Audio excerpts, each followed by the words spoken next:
Car को धक्का देला ट्रैक्टर फल चलीगला 4 जन सांगकर जीवन। उत्तर प्रदेश नोएडा रे एभली मर्मतुत दुर्घटना घटी।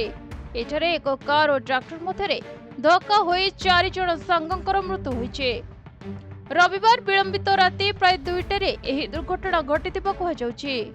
खबर पाई पुलिस पहुंची मामला रुजु करबा सह दुर्घटनार तदंत आरंभ करिछि।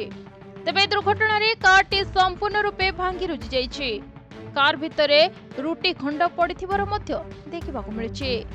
तेबे मिलिथिबा सूचना अनुसार नोएडारू खाद्य खाई 5 जन संग दिल्ली अभिमुखे जाउथिले। हठात सेक्टर 11 निकट रे एक ट्रैक्टर तांको कार को जोरदार धक्का देथिला। तेबे दुर्घटना एते भयंकर थिला जे कार एथिबा 3 जनकर घटना स्थल रे ही मृत्यु घटिथिला।